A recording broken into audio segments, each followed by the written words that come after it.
Jaminan yang am itu di dalam Al-Quran Allah berfirman, وَمَا مِنْ دَابَّةٍ فِي الْأَرْضِ إِلَّا عَلَى اللَّهِ رِزْقُهَا. Tidak ada apa-apa makhluk yang melata di atas muka bumi ini, baik itu manusia atau binatang. Illa 'ala Allahi rizquha, kecuali atas Allah rezeki mereka. yakni rezeki semua makhluk ini dijamin oleh Allah Subhanahu wa taala. Tidak ada seseorang yang rezekinya tidak dijamin oleh Allah. Walaupun jaminan rezeki itu satu dengan yang lain berbeza. Ada orang yang diberi rezeki kaya, ada orang diberi rezeki oleh Allah sederhana, ada orang diberi rezeki oleh Allah kurang. Tapi tetap Allah Subhanahu wa taala menjamin rezekinya. Yang diberikan rezeki oleh Allah lebih agar supaya dia mengeluarkan zakatnya dan membantu orang yang rezekinya kurang.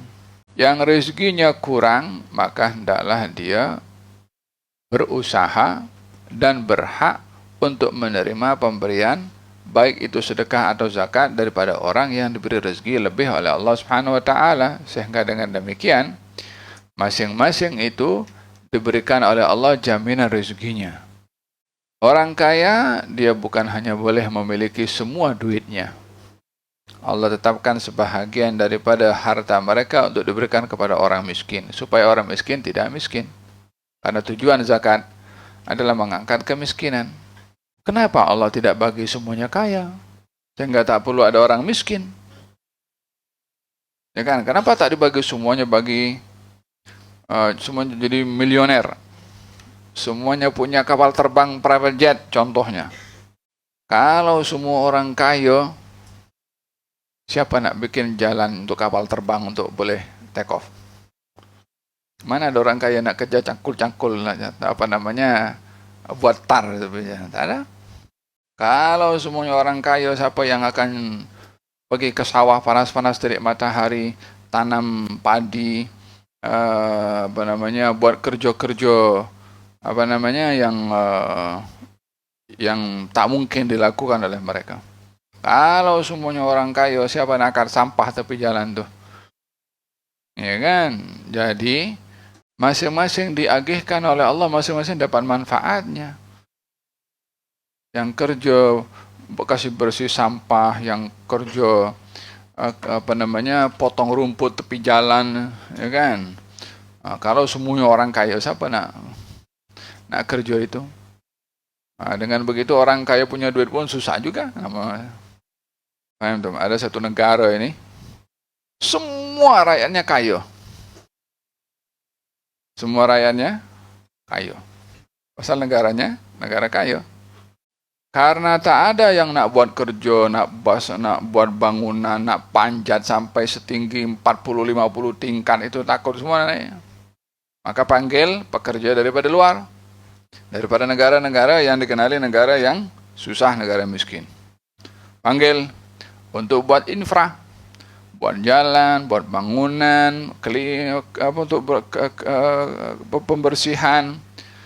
Sampai jumlahnya pekerja yang datang daripada luar itu lebih banyak daripada penduduk negara itu yang kaya-kaya.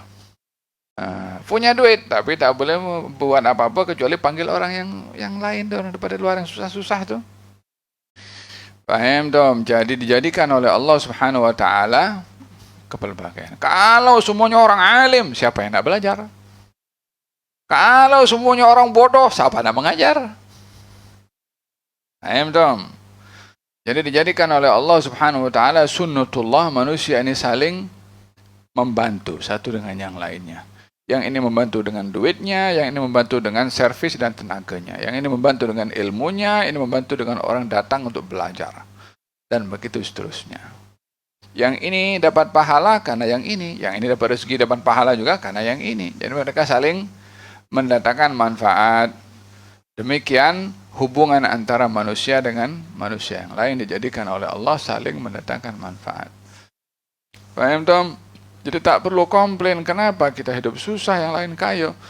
Kenapa orang yang tak beriman kepada Allah boleh kaya raya, kita beriman kita jadi susah? Carilah hikmahnya Allah pada ciptaan yang pelbagai. Wa ka'ayyin min dabbatin la tahmilu rizqaha. Semua yang melata di atas muka bumi ini yang bergerak makhluk, tak kira manusia ke, tak kira hatta binatang, hatta semut yang bergerak di atas muka bumi. Dabbah yang bergerak di atas muka bumi, baik berjalan atau merangkak, baik yang kaki 2, baik yang kaki 4 atau yang lebih. Semua makhluk la tahmilu rizqaha. Mereka tidak dapat menjamin rezekinya sendiri, tidak dapat membawa rezeki untuk diri mereka sendiri. Siapa bagi rezeki? Allah yarzuquha. Allah yang memberi rezeki kepada semua itu. Hatta kepada semut, hatta kepada burung. Kan? Itu kalau tengok kita dekat Animal Planet itu kan. So kalau kita tengok betapa banyaknya ikan di dalam lautan. Dijadikan oleh Allah satu ikan kalau beranak, langsung banyak. Sebabnya apa? Menjadi makanan kepada ikan-ikan yang lain yang lebih besar. Jadi ikan kecil jadi makanan kepada ikan besar. Ikan besar jadi makanan kepada manusia. Orang pergi memancing itu pelayan orang yang pergi ke memancing dekat lautan, nelayan itu kan. Hari-hari berapa banyak orang makan ikan. Tak habis-habis itu ikan. Kita di sini makan ikan. Dekat Malaysia ini seberapa juta orang makan ikan. Belum lagi yang dekat negara-negara di atas muka bumi ini makan ikan. La ilaha illallah. Tak habis-habis ikan hari-hari dimakan. Kambing pun sama. Rumput dimakan kambing, kambing dimakan manusia. Rumput dimakan lembu, lembu dimakan manusia. Jadi manusia ini semua dimakan. Kambing tidak makan ikan bakar. Ada kambing makan ikan bakar? Tak ada. Ada makan tom yum? Tak ada. Makan seafood? Tak ada. Lembu, kalau itu lembu dihidangkan kambing guling atau diberi sosis, dia tetap makan rumput. Ya kan? Manusia, tumbuh-tumbuhan pun dimakan, sayur dimakan, kambing dimakan, rusa dimakan, arnab dimakan, lembu dimakan, onta dimakan. Wahai manusia ini kan di antara yang dihalalkan oleh Allah untuk manusia dan yang diharamkan lagi banyak yang dihalalkan. Siapa yang bagi semua itu? Allah Subhanahu wa taala. Jadi semua makhluk ini dijadikan oleh Allah untuk melayan kepada manusia. Jadi sepatutnya makhluk manusia ini melayan siapa? Melayan yang cipta manusia, yang menciptakan segala-galanya untuk manusia. Itu yang perlu untuk dilayan.